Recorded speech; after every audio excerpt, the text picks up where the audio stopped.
Ladies and gentlemen, welcome back to a night of magic, madness, and mayhem. Welcome to Slandertime, where today we're talking about a very personal type of story to me. This is a story that means something to me about a hero I'm pretty sure you all will recognize. And I am, of course, talking about Superman by Jeff Loeb and Tim Sale, and a beautiful story called Superman for All Seasons.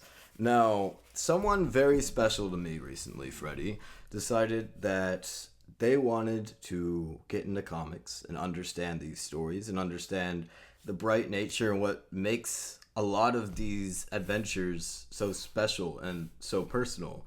And I was going through my comics and I said, hey, this would be an amazing story to give to someone. It's bright, it's optimistic, it feels like you are understanding a real person and a real community and a real growth as it goes. And it has that tone that only certain comics have, that is just hopeful and optimistic and so good at planting these moments that you want to stay in forever, right? So obviously, this story means a lot to me. I know your opinions on the art style a little bit. Do you want to talk generally about what you think about Superman for all seasons? All right, listen, bro. This is going to break the podcast if you do some bullshit right now, bro. I warned you about this at the start, man. If you insult this mother... you know what I'm saying? But let's hear it. No, all right. This comic is it's a beautiful story. All right. Like, and then, all right. So this comic got pretty much now. no action, has no action in it. Yet it got me to read it all the way through. Got some the action. comic about it. It just doesn't have Man, who's he fighting? supervillain action. Yeah, I know. That's what I'm saying. He has no super. Yeah, but no supervillain action. And I read this all the way through with a smile on my face. Exactly, bro. That goes to tell you what type of story. That goes to tell you what type of story it is. Mm-hmm. He just happens to be ugly, but this guy. But this guy's no. ugly. Wait, hold on, wait. Yeah, he's not ugly on that. He's ugly in the panels. But we really get to see Clark's heart, what like his whole little build up. Those are two panels from the actual comic. I don't care what you're talking about. The first issue, I'm not gonna lie. The first issue, it was losing me for the first like 10 pages, strictly because I didn't know what I was getting into. What? Hold on. Oh, you didn't know what the story was at that point. Yeah, I didn't know what I was getting into. Okay. But then, like, I finished it off when he saved that one kid, like from the tornado and shit. I was like, oh shit. Yeah. I was like, okay. Hey, that's okay. We getting a young Clark. Yeah. This story has a gimmick to it, technically, but it's a really cool way of telling the story. It's called For All Seasons because not only is it about Superman and Clark Kent, he grows and changes over the course of 4 seasons of I think it's a year, maybe it's longer than a year because he goes through a lot, he changes a lot. This could be like the first 2 or 3 years, honestly. What do you think about how these stories are narrated? Because they're each told from a different person's point of view. That is very important to Superman and Clark Kent's story in one way or another. And to start it off, you get Pa Kent. So you start off with this narration. You start reading the story. You see this. You see how important Clark is to him. You see how important the farm and life is to him. And how important imparting these lessons into Clark are. And you start reading that. And you're not into it? What you mean? Only the first 10 pages? That is the first 10 pages. I'm saying fucking monologue. Yeah, I wasn't really fucking with it, but I locked in. I locked into it. Okay. I locked into it. Gotcha. And do you think that's a good decision to have Superman's thoughts not really be at the core of this story? Or does that that was a perfect fucking decision. I ain't gonna. That might have been one of the best decisions I've seen in a minute because his thoughts are so we don't really need his thoughts for this story to work because his actions are so loud. That's what I was thinking, man. His actions, even the words he speaks out loud, the steps he take, we already know what he's thinking. I don't need to hear him thinking. And Superman is such an emotive, emotionally interesting character that whenever he shows up, he's never trying to hide anything from anyone. He might have a secret identity. He doesn't want to hide anything from anyone. He just wants to help people in the only way that he knows how and repay them, right? Which is what makes this story and this character so fucking beautiful, man. Because if he shows up and he helps you, you see everything he's thinking on his face. He wants to destroy a tornado, he can go after it, and he can push against it, and he can do whatever he can to help people, right? That is everything that he's thinking in that moment. And that is what Superman is, man. It's wearing, your heart on your sleeve, as you say. I don't have sleeves, so that metaphor didn't work out, but you get what I'm saying, man. But even that first monologue, man, that's why I was a little bit surprised when you said it didn't get you right at the start, because when Pa Kent is talking about the things that he'd remember being a father, how he would hold Clark in his arms and get the hang of that, and see him learning to walk for the first time and talking to the dog and going on the porch swing, even though he's this alien creature technically from another planet that they've just adopted because they couldn't have children of their own, and how they know this, right? They know that this is this alien person that they can't really relate to on the level of physicality and strength, but that they could still promise to love them. And that was the core trait and the core feature that makes Clark into who he is. That was what got me. I was like, oh, okay, this motherfucker understands exactly what he's doing with this character, man. Because that is Superman to a T. Superman is emotive. He goes through change. He wants to help people as best he can. He's not someone who's stoic, right? I disagree with that interpretation. They had that in a lot of the movies for the past few years. And Man of Steel. Yeah. He would not start aura farming when his dad, his Pa Kent, is threatened by a tornado. He's like, no, son, don't do it. Stay away. The tornado will have its way with me. And he goes. I'm like, what are you talking about? You could have saved that motherfucker. You see clearly in this comic that he can save that motherfucker, bro. Zack Snyder's like, nah, being a superhero, what are we talking about, man? In this first issue, Pa Kent is like, oh yeah, it's just nature throwing a tantrum when a tornado happens. It's, all we can expect, man. She says, I never doubted that Mother Nature could level the playing field when need be. You could look at making that script and making that movie and say, okay, there's some basis for him not wanting Clark to reveal his identity if it's just a natural thing that happens, right? But Clark would not listen to that motherfucker. That's the thing, man. This character cares so much about people that he would override any sense of, responsibility to his father's beliefs and his pa's beliefs. And he would help out any way he could. And maybe that means doing something other than saving his life, but it means doing something. You can't have the character of Superman just sit there and do nothing, because that's not the same character. You made him to a bitch doing that. Just standing there? Yeah, that's pretty bad. You seen that one image of him, he's in a courthouse or something, that bitch explodes. He just when the fucking bomb goes off, he fucking flies in the air and just stares down. He goes there looking like this. Bro. And he just leaves right after too. He didn't even try nothing else. He just leaves. I'm out this. But yeah, the core character trait of Clark here, after this disaster occurs with his pa and his ma at the farm, he says, I could have done more. That is not in line with so many interpretations of the character, but that is the core of who Clark is, right? He always thinks he could have done more because he has all these gifts and he has all this happiness inside him. And with that happiness, he has this power. And he wants to communicate to the world with joy and with pride in who he is, right? So he would never stand by and let someone be hurt no matter what, because he is helpful to a fault. That's exactly who he is, and that's exactly what this book understands, and why it's so nice, man. What do you think about the community that Clark is enveloped with in these first really 2 issues, and then we go back to it for the 4th, right? Mainly the 1st and the 4th, but the community that he has around him in these issues felt very vibrant to me in a way that like I didn't expect almost, you know, because you never see that much about Clark's hometown. It's kind of like there's nothing there. Like they're just, you know, one family of farmers in a town. But that's not true. And this book tells you exactly who the heart of all these people that lived with Clark and that helped shape him are. These issues really did make Smallville feel alive. Yeah. Like Um, he's friends with his barber. He's friends with the people that play cards all the time and never finish their game. He's friends with everyone, man.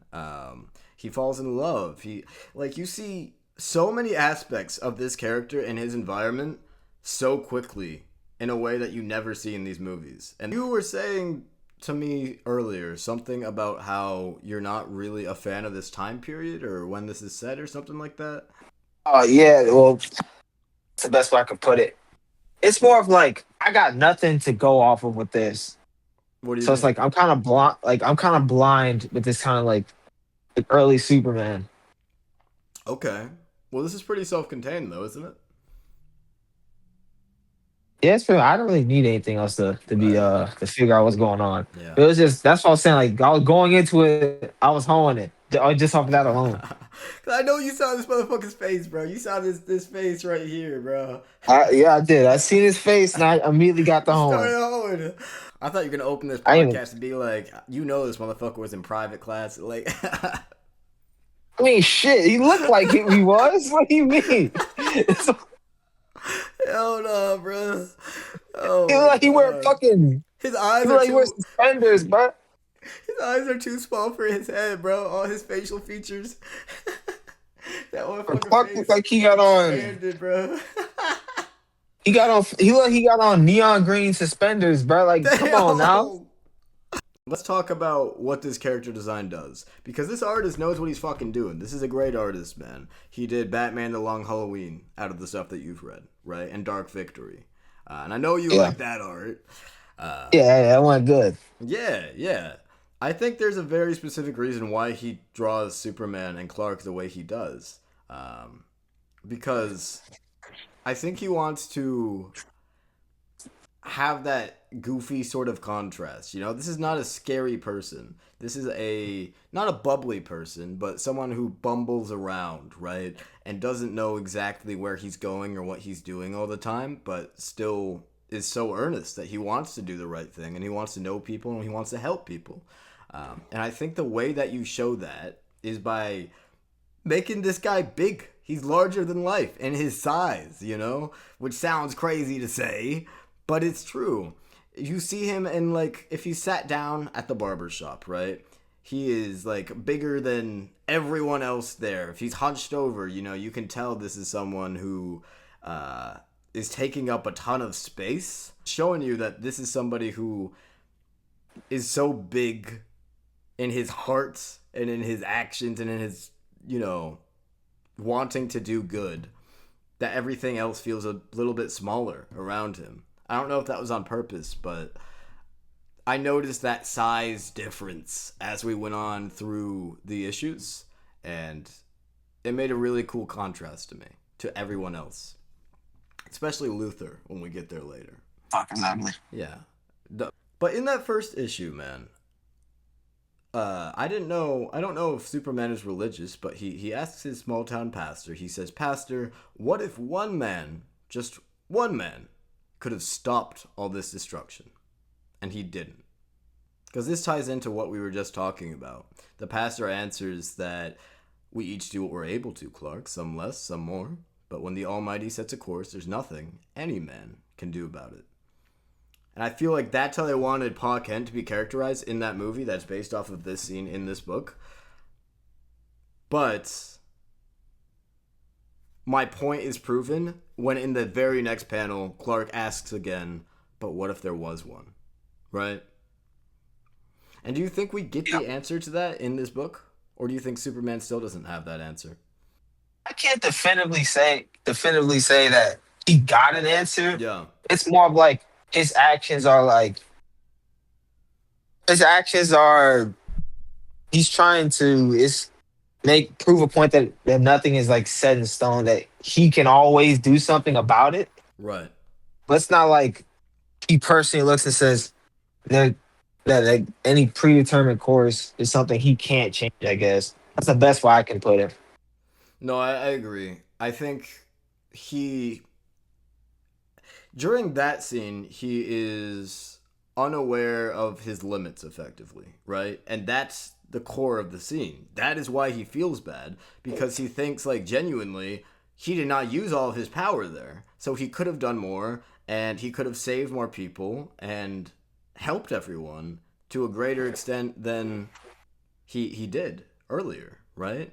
And having all of that power and that responsibility is clearly fucking bothering him. He wouldn't be asking those questions if it didn't bother him.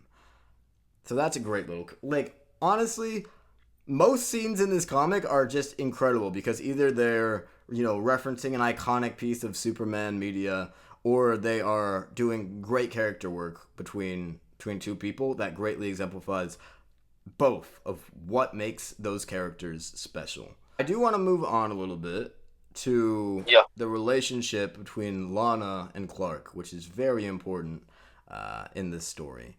And it's not something that's like ever really touched upon because it's always Lois Lane in the movies, and Lois Lane does get to be in here, but her role is smaller than Lana's. And you have that beautiful scene where Clark and Lana go flying through the air because he's revealing to her that he can fly. He's sharing that with her because he loves her, right?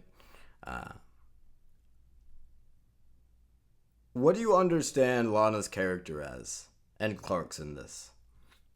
Do you think this is just like schoolboy kind of love, or is there a greater purpose to this scene? There's definitely love in there, but Oh yeah, yeah, yeah. I feel like this scene was more of Clark himself wanted to go out in the world, Yeah, but he was still like trying to decide. But Lana was kind of like that deciding factor. Was like, yeah, you need to do this, Clark. right. You can do this, and you need to. So it's like it was a kind of like positive reinforcement in a way. He already knew the answer to his question, but hearing it out loud from someone else is like just a way for him to be like, yeah, I can do this. Right. But it's also just that joy that in sharing his secret with someone, I think, to an extent. Because the focus on that scene is that he can fly, and he's just having fun with the fact that he has these powers and he wants to share it with the world.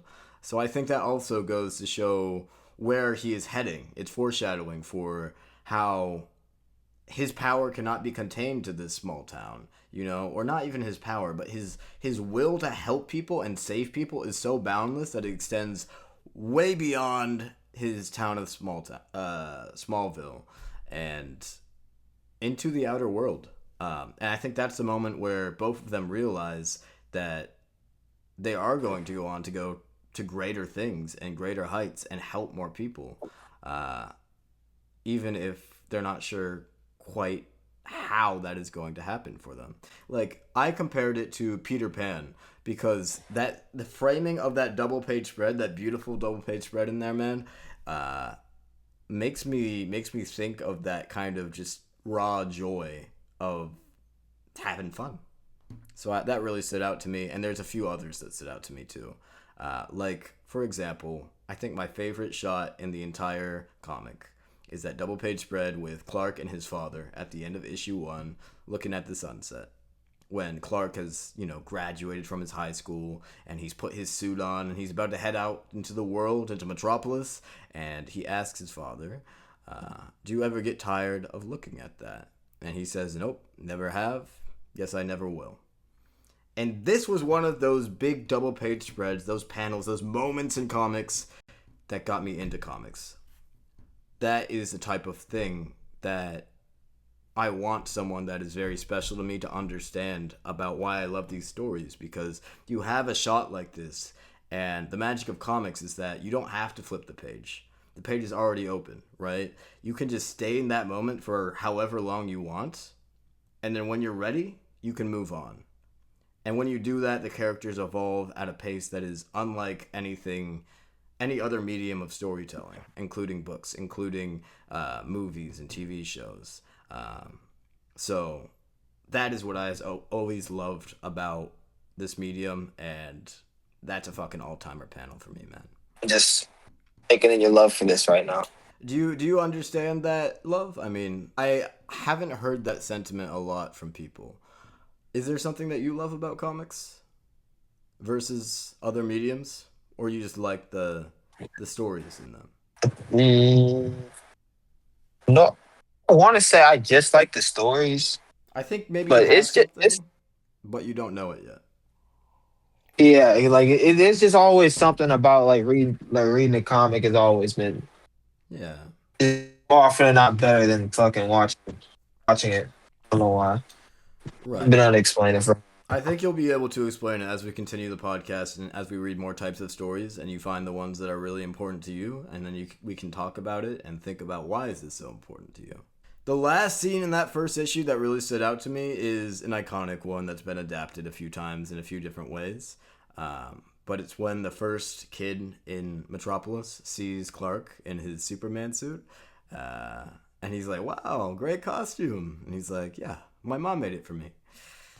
I don't know. That's just something nice to see, paying tribute to, everything that we just saw in that first issue about where he comes from, about how he became the person that he is as he goes on to this Yeah, next stage in his life. I always love that moment because it shows that he is not leaving behind what makes him who he is in Smallville, but he is taking it and applying it to a new context and new people so he can expand his reach and just change more people's lives.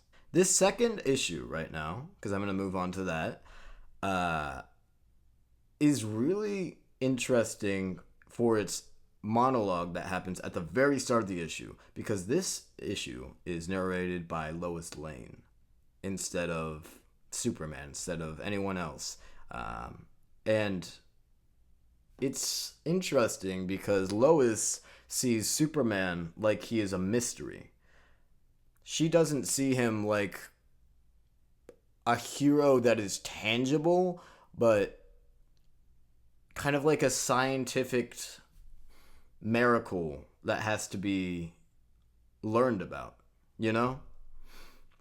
yeah, And she's in awe of Superman, somewhat because everyone else in the city is in awe of Superman, but also because she is in awe of his morality. Because this is someone who has all the power in the world and he decides to still be a hero and save people. And it doesn't feel real to people, which, of course, Superman is such a hopeful character. That makes sense, right? It's not going to feel real to people because someone who is real to people is someone like Homelander and Omni Man and these parodies of Superman that kill people. But Superman is somebody who will stick out his neck for somebody.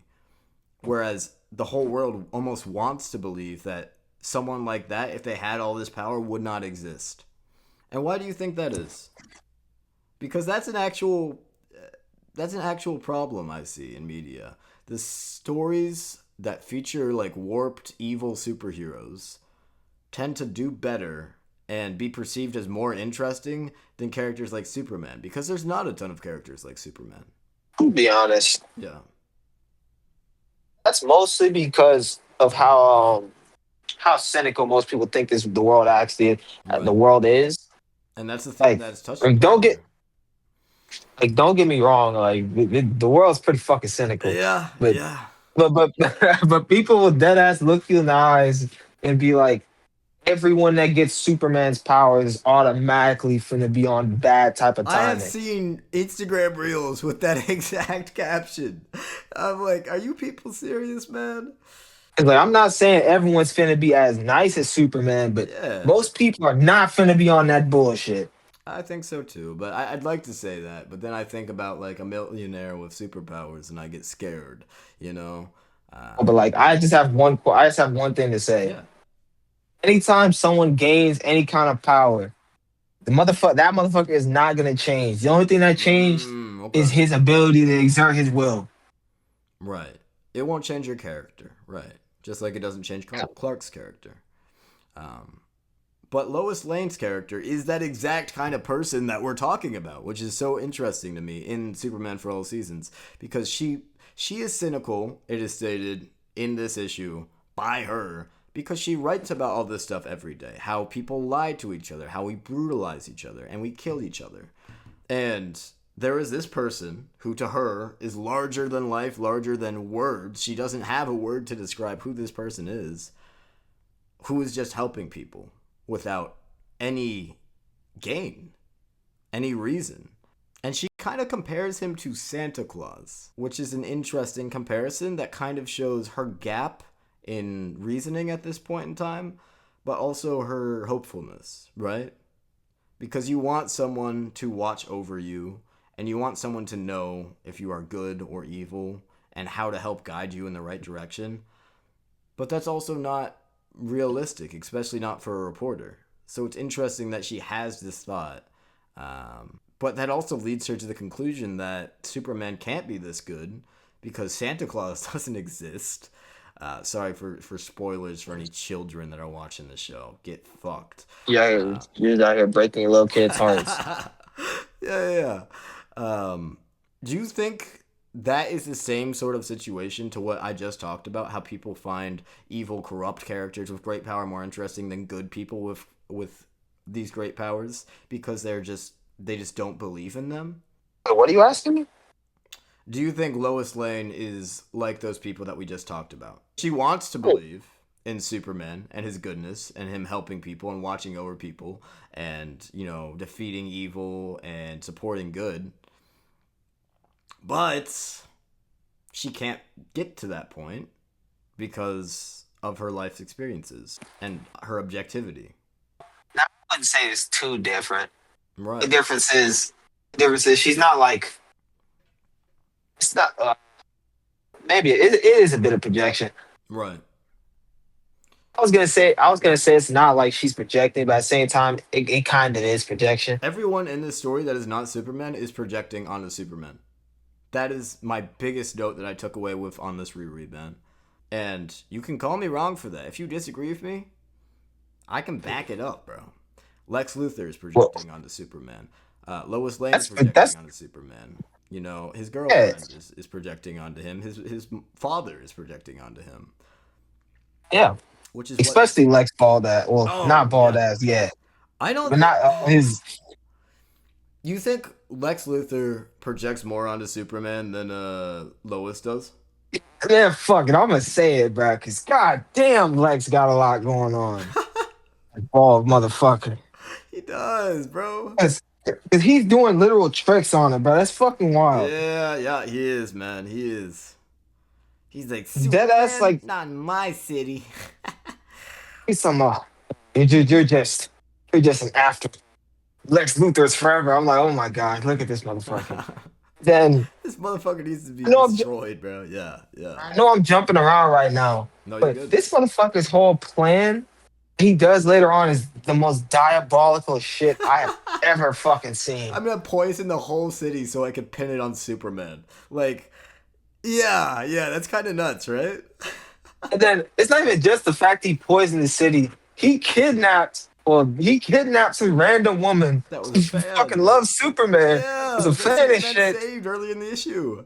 Fucking tortures her shit, Yeah. and then he lets her fucking like have her dream of saving the city of Superman, and she just dies. And I know that motherfucker was responsible for that shit. Yeah. It's like I'm like, God damn! Like this shit is fucking foul Mm-hmm. for no real reason either. Right. Go into that scene, so we can talk about that scene real fast. That's one of my favorite scenes in here. Lex Luthor is doing all of this, making this virus, making one of Superman's biggest fans carry this virus, all to pose the question to Superman in a direct confrontation to say, hey, what if you're the carrier of that alien virus? What if you are putting the entire world, all of Metropolis, this whole city, this whole world, in jeopardy just by you existing with us, no matter how good you think you are, or you're pretending to be? And then he watches as this person who Superman tried desperately to save, who helped him save the city, is killed by him. And it's a devious fucking panel because it's Superman outside in the rain and the thunder and in hell, basically, with Lex Luthor just standing there inside his, temperature controlled, virus proof room behind glass, just like posed up with his bald. He's not even bald at this point, but he's going fast, bro. He's going fast. He's the person who shows Clark just how easily a life can be lost, you know? And he does this all. This was the most devious line of all. I don't know if you took note of this. He says, being the most powerful man in the world means nothing if you are all alone. No one knows that better than I. I'm like, this is a true hater right here, bro. This is insane. It's like I always knew he was hating, but I didn't know it was like this. He went up on the hater tier list, bro. Because I've seen like other hater shit, Yeah.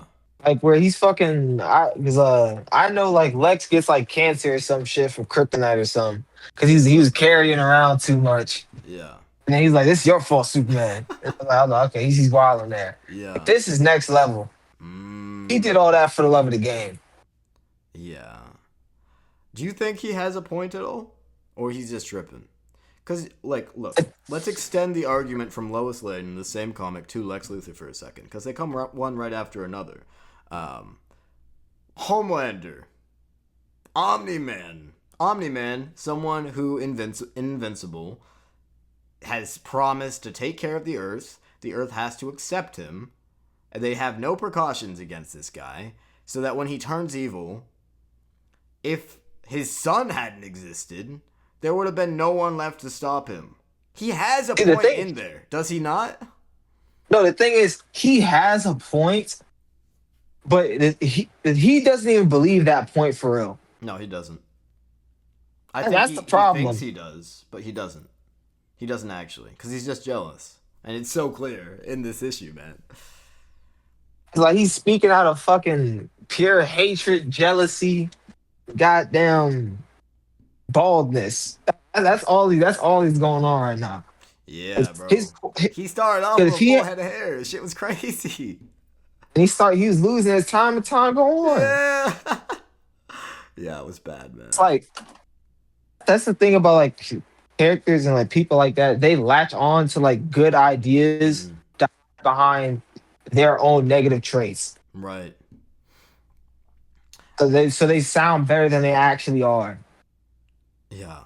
Speaking of that, the only thing that I don't think I like in this entire comic is the fact that Lex Luthor's rivalry with Superman and his hatred for Superman seems to come a little bit from Lois Lane and being jealous of her.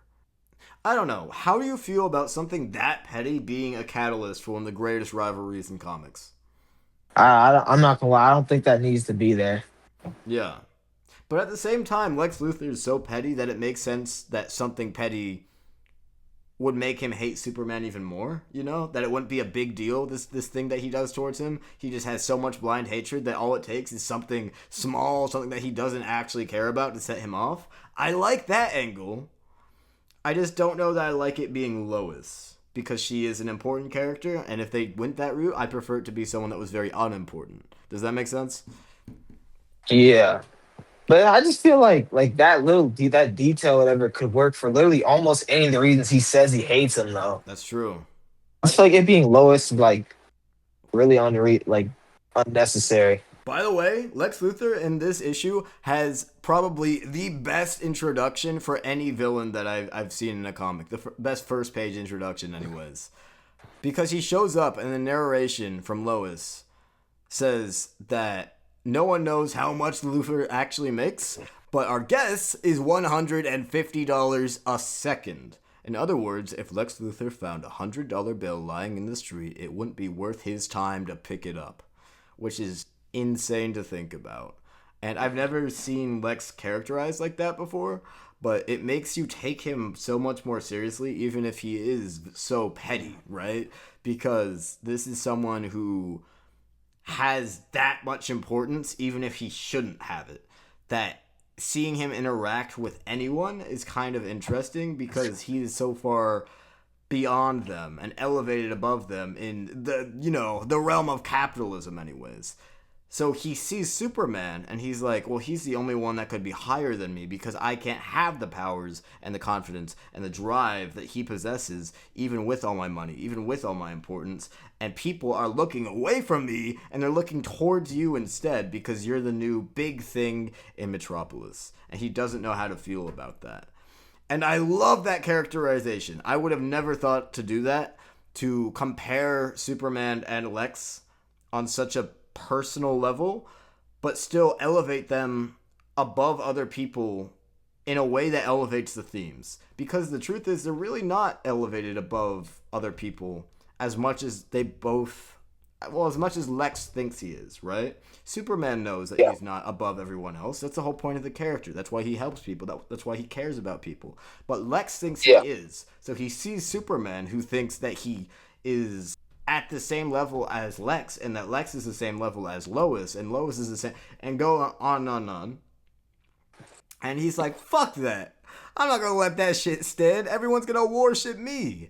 Uh, which is, again, why the whole Superman is Jesus Christ himself reincarnated in the movies is so fucking bad, because that missed the point of everything that this character is. Whereas Lex Luthor wants to basically ignore all the responsibility he has because nothing is really up to his pay grade, because he has so much money and he's paid so much and he's created all these businesses that don't really matter but that are important. When he compares his selfishness and what he does for the world to Superman, who just does it for such a simple reason as, I don't want anyone to be hurt, in that one scene where Lex Luthor first meets Superman, that's a fucking great comparison too, man. This is what I mean about the contrast with dynamics in this story. They're so fucking good. For example, in the scene where Lex Luthor and Superman Blood is first... bald, man. What's that? None. Keep You going. My called him fault. bald, man? No, I didn't say nothing, bro. Where they first meet, man, Lex Luthor tries to handle the situation where Lois is captive, and Superman does it in 2 fucking seconds. So Luthor is just stuck there looking stupid, right? Which is a great contrast. I do think both Lois and Luthor are very similar characters, however, in that they both believe that objectivity is kind of a lost art in the world, and it is essential to keeping us alive and safe and healthy. If Superman was actually real. And do you think they're both wrong? I wouldn't. It's hard, right? Nah, it's like I wouldn't say they're necessarily wrong, Yeah. because doubting someone like that when they appear is natural. Like that's the only Mm, that's a realistic way actually handling and like interpreting someone like that just appearing. yeah. No, for And sure. if you have no questions when someone like that just showed up, I don't know what to fucking tell you. I'm not gonna lie. Right. I don't trust your ass. Yeah. I mean, you don't trust miracles, right? And Lois talks a little bit about miracles when Superman first shows up in here, because she says when her sister Lucy and her were little girls, there was someone we both believed in. And she uses the word believe, which is very interesting because it's not necessarily tethered to reality. It's not objectivity. It's just what they wanted to trust in. And they trusted in a white horse and the prince that rode that horse that had a gold crown and a cape, who's named Prince Charming. And Superman, for her, is her Prince Charming. And she is noticing that because she is losing her objectivity, which is such a cool way to do it, man. Because she knows what she wants to believe in. All of us know what we want to believe in. I think Lex Luthor even knows what he wants to believe in.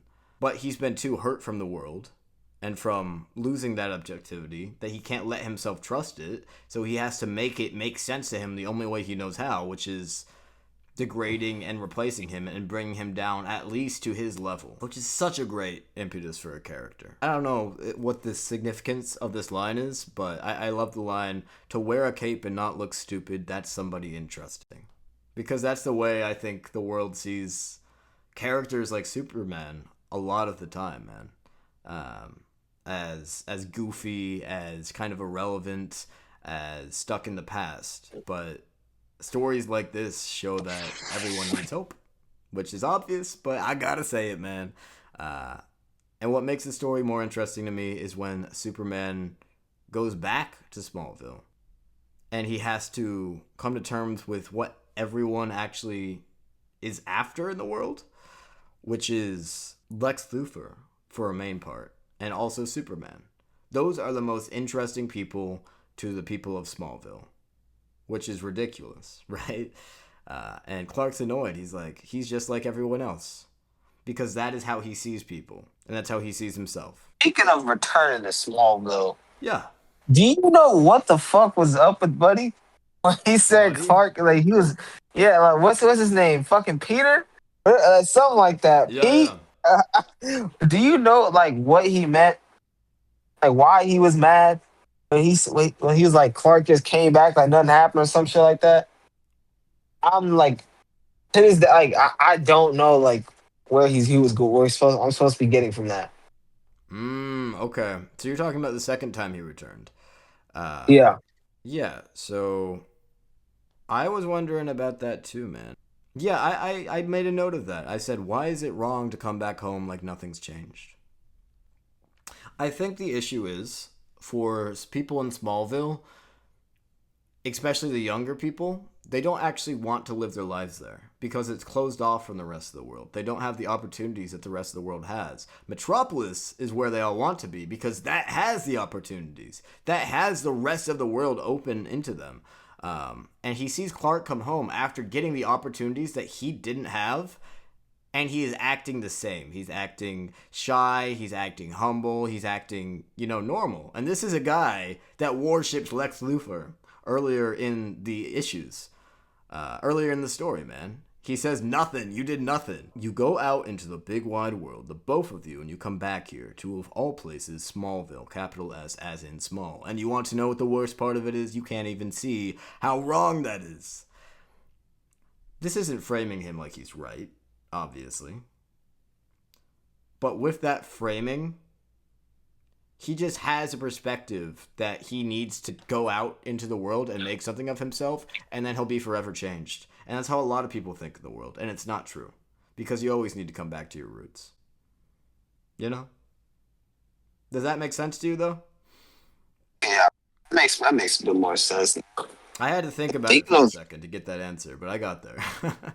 So I was like, what the so fuck? like What the fuck is he trying to say, bro? This fucking, pasty nose head ass, bro. I'm not gonna lie though, I don't understand like one thing about fucking DC's geography. Yeah.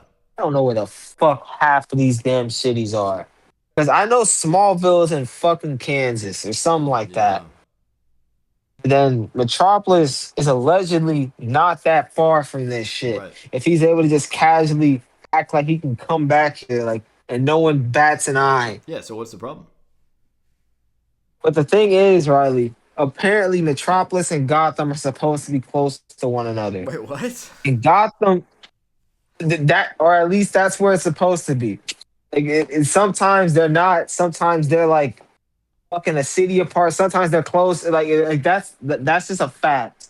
Yeah. And Gotham is in fucking is like in the Jersey area.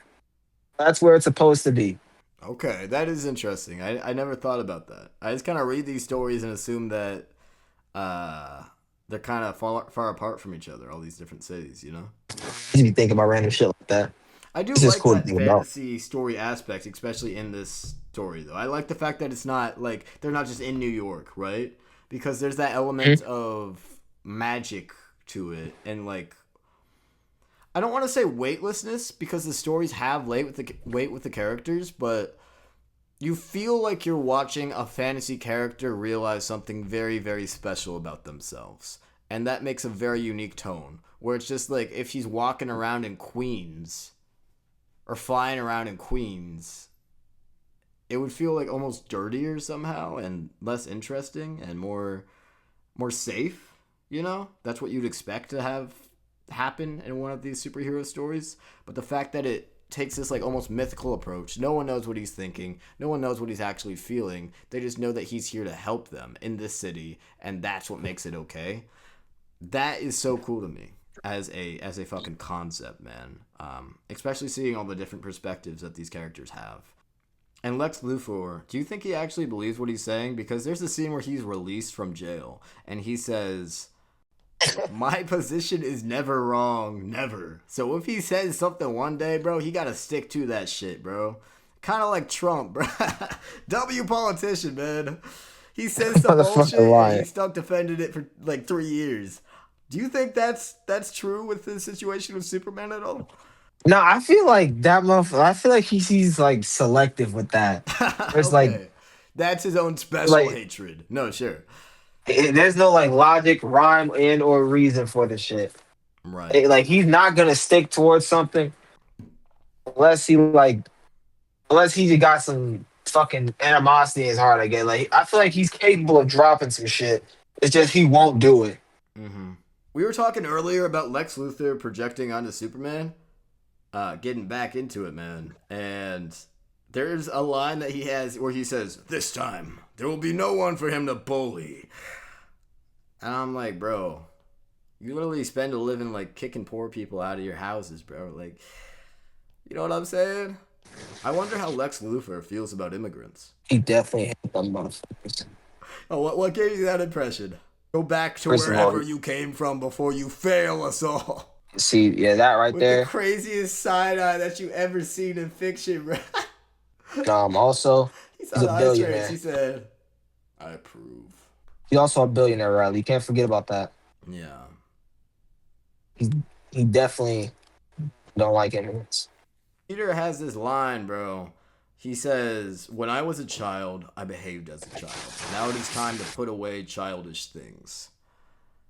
And then another person says, "And what'll that leave you with?" And they don't really answer this question. It's kind of like a throwaway sort of thing, but that really like stood out to me, as a big theme for not only the character but the whole story, right? Because I think that's the perspective that Lex Luthor has, that Lois Lane has. Why this stood out to me is number one because of another story we read that had a similar theme, which was Spider-Man, No More, right? Because that was his perspective when he was putting his costume away. Because there comes a time for everyone to grow up and become a man. That like rebuttal is so good to me. What'll that leave you with, right? Because you don't have a place to come back to. Do you think your life can make much sense? Can you be happy in your life? I mean, I think it's a relevant question because we are talking about comics and superheroes that we've been with since we were very young. Yeah, Do you think there ever is a time to put away childish things? I mean, like that's not not really an objective question. It's more of like Yeah, it's with like some people situational. consider different things childish. Yeah, Sometimes you would need to put away like childish things. It's only like that. I would only count that. It's like depending on it depends on how you go about doing it. I guess. but it's always a motherfucker with no joy and no personality that is saying some shit like that. I find Yeah, like interesting people are childish at heart. They've matured in the way that they engage with those things, maybe. But as far as like safety and security and like hope and happiness, they're still the same sort of joy. Maybe they've evolved along with them as they've grown, and they've taken these things with them to different situations and different seasons, which is the whole theme of this story. Taking, your childishness, your hope, your dreams, and your love for people through different places, through different seasons, through different situations, and still coming out of it being the same man or woman or person or whatever that you were at the start. Just more of that. hella inclusive, boy. What's that? You sound hella inclusive when you said that just now. Oh, I'm just saying, if someone's reading the story, bro, like that is the meaning of the story, and I love that message. I don't think anyone should be missing out on that message. You know what I'm saying? Yeah. Superman is hell inclusive, so I feel like I can't I can't just leave it at men and call it a day. You know what I'm saying? That'd be kind of fucked up. You know what I'm saying? Because everyone has childish things to them. They all love those things differently, and the people who think that is stupid and shouldn't exist, I think they're wrong. But that one sort of line just really stood out to me. Yeah, moving on to that last issue with Lana and Clark. Do you have anything to say on the other three issues before we move into the great finale here? Can I ask you what your favorite is? What's your favorite issue? Of all four, or like Yeah, yeah. Do you have one? be it probably is number three. Really? Okay. What about it? Uh, hmm. Mostly because it was like seeing Clark like someone like sort of like doubt himself. Kind of like struck to me, even though it's like he isn't necessarily anything more an ordinary guy, even though technically he isn't one.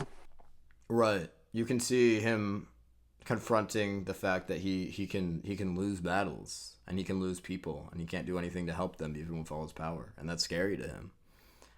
And scary to all of us, you know. And that's the first time something like that's ever happened to him. I think he had never really seen someone die before, just beyond natural causes. But at the same time, I don't think he falls for Luther's propaganda against him. I don't think he truly believes he is at fault. He just wants to do more.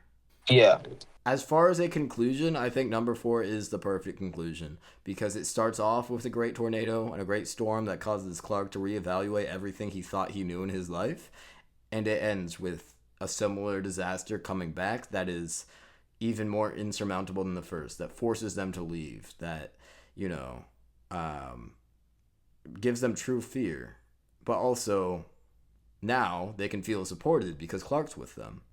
But then there's a whole new dynamic of, danger and almost shame for Clark in that situation because Pa Kent's we'll all be fine, right, Clark? And he has to say yes, but he can't guarantee that, right? He wants to guarantee that, and he'll try his best, but that's a lot of responsibility to have. And he doesn't like the fact, I kind of gather here, that he has to think about this all the time. But maybe I'm misreading it. What do you think? Do you think Superman worries or feels the burden of having so many people to save and having people count on him all the time? Or do you think he appreciates it and likes it?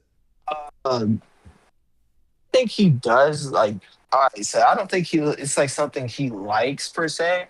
Yeah, Like he likes helping people, but right. he doesn't necessarily from what I'm aware of, and this could my opinion could change, but he doesn't Sure. necessarily like people like feeling like what's the word for this?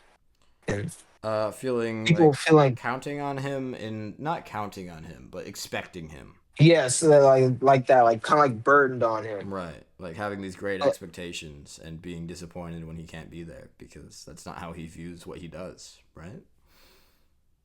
yeah, something Yeah, something of that I nature. get it. So it's like he's fully expecting to always like go out and save people. But he's worried that he can't do it sometimes. Yeah. Yeah, That he'll hit a breaking point and then everyone is going to turn on him, which is not true, but he doesn't know that. Um, yeah. 'Cause like he says here, he says, Pa, I began to think that I could do anything, and I can't. And do you remember the advice his pa gives him when he tells him that? He said, it's not nearly as hard learning you have limitations as it is learning how to work with them. Which is a fucking banger quote, bro. That scene is so fucking good. Because it's so true for Superman. He realizes he can't save everyone. He can't be everywhere at once, like the situation with Poison, like with Lex. Um, but over time, as the seasons go on, he can understand what exactly it is he can't do and work to, make that distance feel less far for people and, help in other ways, maybe. So that's a beautiful scene. I really like just the small scale of this stuff. I think when you get Superman in the city, I think I'm the opposite of you. I like stories like this more because it is interesting to see what Clark is feeling and thinking before he becomes completely confident as Superman. That character, it doesn't stop being interesting to me, but I wouldn't read a full run of that. like him in small, like where? Like, Well, him in Metropolis, like ah, I okay. I feel like he is interesting because of his character flaws, and the journey he takes to figure them out and the joy he gets from helping people. And those combination of factors is what makes Superman such an interesting character to me. You know? I mean, I feel like I could read a whole run of him. Actually, here at Metropolis. Yeah. See, I could read it, Yeah. but at the same time, it's like Well, you say I feel you like I'm prefer that missing stuff. out. I'm saying I feel like I'd be missing out like if he's only in Metropolis, I guess. Yeah, I think so too. I think you have to do more with the character. Um, and the parallels in that last issue, by the way, bro, when he's like doing all his Superman shit, where he's like lifting the dam and throwing rocks and constructing this massive barrier and saving his paw, man. And the dog too. Don't forget The that. dog, bro. The perfect way to end the story. Him saving the dog. Um, and what his paw says to him is so fucking symbolic. He looks at him with his like kind eyes and he coughs and he says, "You can put me down now, son," which obviously is, not just literal because he realizes that he needs to exist without expecting his son to always be there for him, despite all the power that he has. Um, and the narration says, "These are choices each of us makes, not to do good, but to inspire good in others." And that is the answer to the question we were asking earlier, man. Because he doesn't want people to expect him because he wants to inspire them. He wants to leave the whole world feeling as inspired as he does. That is why he does good. Not to make everyone feel okay, even though that's also why he does it, but to have them be better.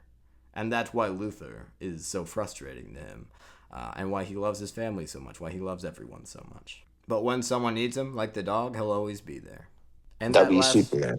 yeah, man, that last monologue also got to me because it's Lana talking about how when you leave your home and you go to different places and you go on different adventures, you never really leave the place that you came from, you know? Because it's not just the memories, but it's part of who you are. I love the role the seasons play in this story as you see Superman change and grow. I like how you see him acting instead of thinking. It makes him more personal and relatable somehow. I like how you see Lex Luthor be so threatened his hairline came out, man. Um, and I love the parallels too. Like even in that last scene or one of the last scenes where he's leaving his farm again, man, and he leaves his dog behind because he saved him. And he leaves the person he once loved behind. He saves people and he walks away, but he'll be back, and you know that when people need him and need to be inspired. So yeah, I love this story. When with that, there's only one question left. What would you give this out of 10? For me, this is an easy 9 at least. I could go to a 10 because I think this is the best Superman story that I've experienced across fiction. I imagine this is not going to be your favorite, but what would you rate it? I'm gonna give it a good 8 because there was no. You want more action in Superman? Is that what I heard you say? Yeah, the only reason why the story isn't any higher because it has no hands. But that's really it.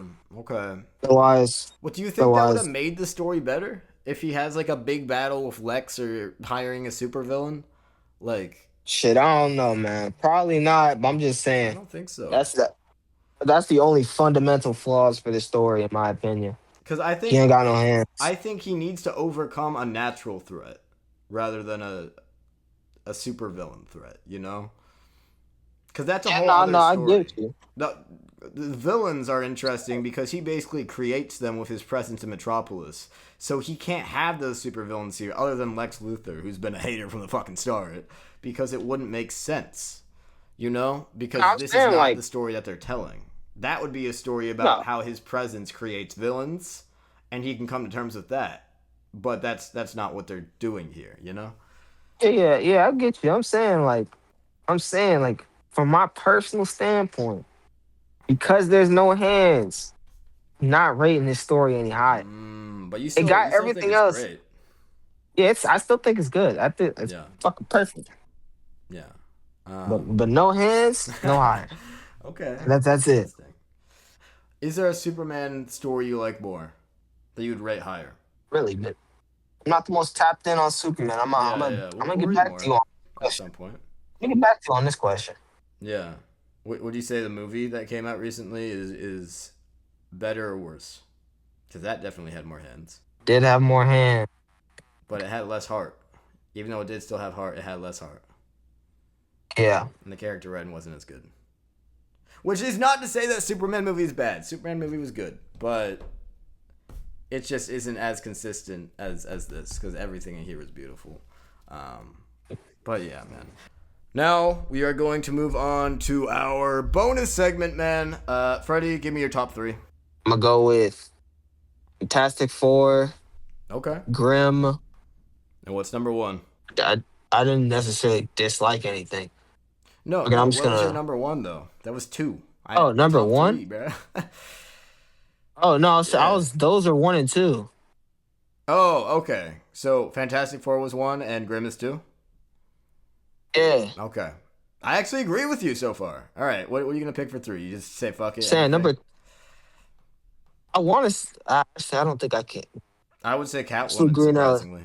I really like Catwoman this time. I was trying to say like, could I have anything that? I don't think anything is really topping that.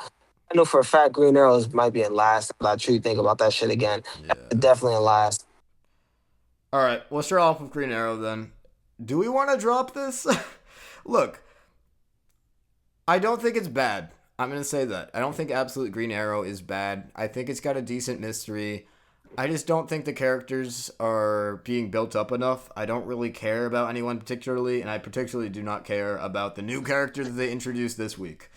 So, I don't know. Do you want to drop this and make room for something else? I mean, isn't this like halfway done already? Really want to. I You want to really see the want to end? stick this shit. I want to see the end. We're halfway done with this. All right. I am curious about who the Green Arrow actually is. But we had good action occasionally, and he got that shit on, but nothing about the story that they're telling right now is particularly getting me, unfortunately, because I wanted to like this a lot more than I actually do. Um, but all right, do we want to move on to? Let's go to the seasons now. How about that? Because this was a good issue. It just wasn't remarkable. You know, we have good character stuff here.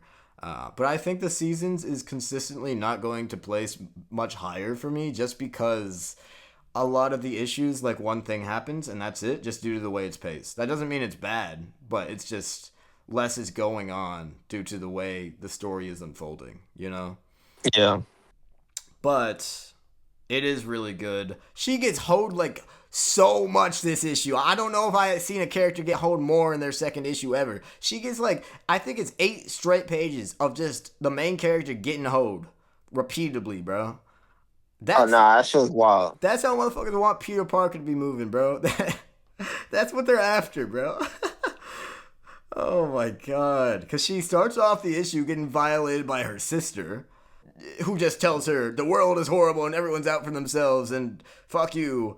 And then she leaves angry to go to work, where she gets fired. And then everyone she wronged in the last issue comes out and just demands that she pay all of them back, and she has to. And she gets banned from the she gets banned from the restaurant for her own personal no spring sign, which is crazy, man. But it's yeah, bro. Dude, hey Nate. And really, that's most of the issue. After that, basically, what she's paranoid about in the last issue comes back. People try to rob her house, who can apparently shapeshift into these fucking creatures, but she fucking handles them. She sees them, she gets out a fucking rope lasso or something, and gets that motherfucker and slides him across the fucking floor, bro. My note I'm was, not gonna I've lie. seen enough. Send her against Prime Vegeta, bro. She did boot that fucking clown off. I said her sister hold the shit out of her. Oh, she did. Cause she tried acting nice at the end of the issue after the fight occurred, and she was telling her about what had gone on, right? And she's like, "Damn, I knew you wouldn't change. Get out of my house. I'm sending your ass to boarding school." It does make you feel bad for the character, but that's kind of all this issue is, just making sure that you really feel like this character is misunderstood. Let's go to Absolute Green Lantern, man, because this was a solid issue. I'm just getting a little tired of the flashbacks that are going on in this series, bro. Like, we're on issue 4 and we're still doing flashbacks for at least half of every issue. So it feels like it's going pretty slowly, even though it kind of shouldn't be, you know? And it's fine. It's just, I'm not in love with it.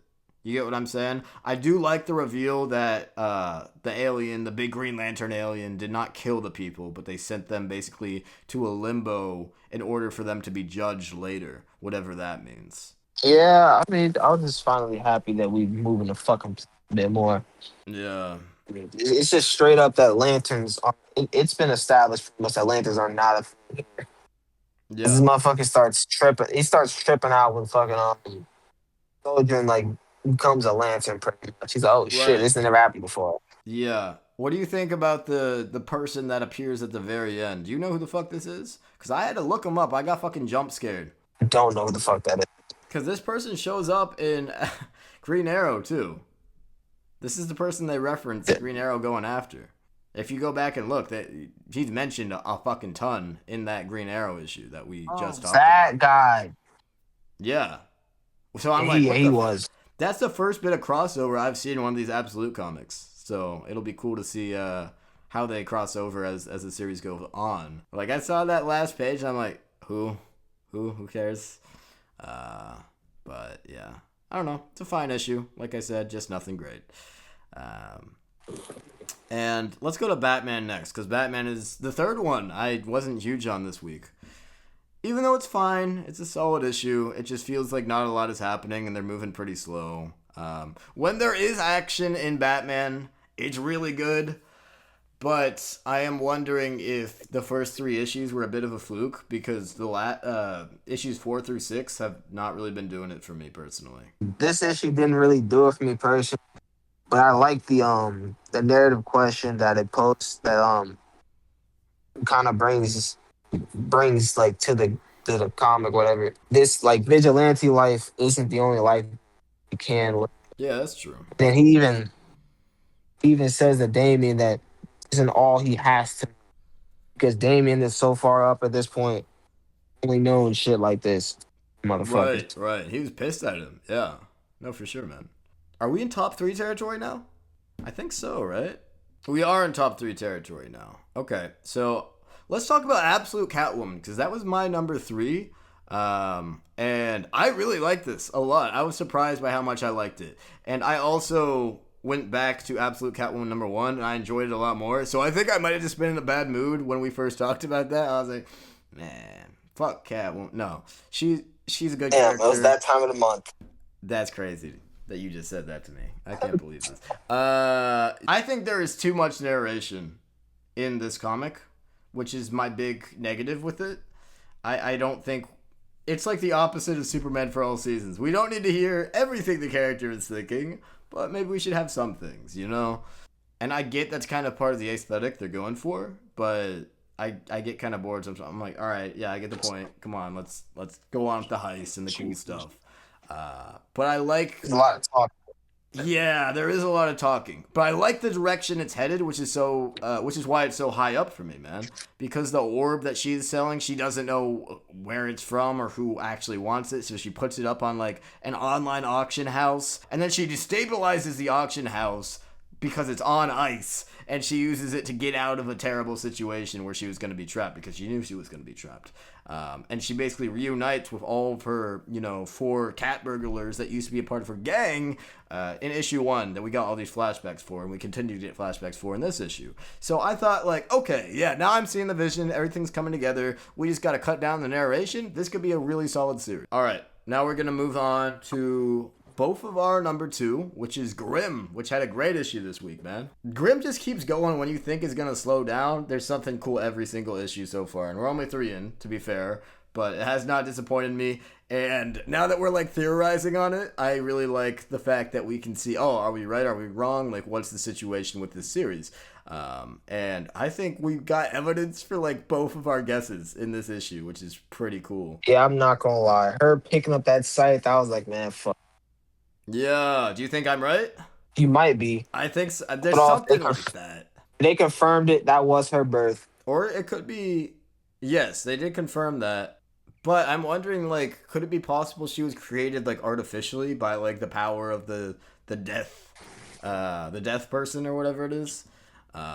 Because if you have a birth in mind but not death, maybe it's because she was created as she is, you know, or like a clone of someone that death didn't want to let go of or something like that. Uh, Could but be any fuck. yeah, no, that's what's fun about it though. You have so many possibilities here, and the purveyor of the in between or whatever it is, the skull guy that makes sure there's not inconsistencies with the dead and the living. Bro, that's a sick design. It's so simple, but it's pretty cool. But yeah, I said that birth instead of death adds evidence to my theory. And I love the direction that they go in here, where they go trying to find death and they find out he fucking vacated the premises. Because it reminds me of the Sandman and one of the best stories in there, man. I'm not gonna lie. What's up? That's one thing I did see coming. I wasn't surprised. I saw that shit coming. Yeah, I did too. I just like that direction. Yeah, I like it too, but I didn't. I honestly didn't think that motherfucker was. Yeah. I didn't think he was gonna be I think around. the end was finna pull up. I didn't think the end was finna pull up that fast. The end? Yeah, yeah. That skull guy. Oh, yeah, yeah, yeah. Fair enough. But I like the I pieces was that like, were put in play. It is a little bit of a setup issue too, but we do get enough to keep us interested on the reveals, and I like how they're feeding it to us, bro. Um, it's the implication at the end that that motherfucker is actually in Vegas, bro. hell no. Death himself is doing slot machines. Is that what I'm supposed to get out of that? Let me catch this. Let me catch his ass gambling. The way it's framed, it makes me think that's exactly what happened. You know what I'm saying? Let's move on to the grand finale. Both of our number ones this week, because we're in tune like that. Fantastic Four. This is. I loved last week's issue. This is so much better. Because this hits the perfect spot for me of mystery and action, man. Because every issue you get this mystery that's being set up and you get it solved in a single issue. Like, this could have been a whole arc. They put it in one issue because they know they have so many good concepts, they can keep coming up with them. That's the sign of a really good run, a really good writer. And oh my god, bro, this premise is so crazy to me. The fact that we get this Doctor Doom style like cafe that they're like, wait, everybody in here, we think they're humans, but they're actually all Doombots, and they're protecting this one lady for some reason. And they're like, why is this happening? And it turns out Doctor Doom owed a debt to that lady because she was the one who adopted him and basically led him down a path of his studies at one point, and he wants to ensure that she is always safe. So he programmed a Doombot to do that. Or a bunch of Doombots, they think. And it's a great mystery about what the hell is going on here. How did there get to be so many Doombots? What are they actually doing? What's their goal? What are they protecting? And why is this happening? And it has a great message at the end too, man. When he fucking pulled the mask off, I was like, oh shit, that's a robot too. I was like, I was I sure she didn't was human, bro. I thought she was just not in the loop. because like I didn't piece together that she was always old. I just assumed she got old. It's Yeah, like her yeah. husband was dead. I was like, okay, it's like a recent thing. He just died. Right. And they do a And great job of I not was, calling attention to that because that's something that should be a dead giveaway, but we never really think about it, you know? but through and through, this issue was actually really good. Yeah. Like the first two like pages, I honestly didn't think I was gonna like it for no good reason. Mhm. But like each and every page was hooking me. I'm not gonna lie. It's really dense, but in a very accessible way, you know? Like, a lot happens in these issues, but it's not like there's a ton of text on the page or there's like a ton of tiny panels or anything. It's just Yeah. very well paced. I don't know, man. I really like this so far. I think Fantastic Four, if it keeps up with this level of quality, is gonna probably keep being consistent top three basis, if not top one, top two, for as long as we're doing this. Because, like I said, a lot of the series that we reviewed this week are fine, but they're not amazing to me, you know?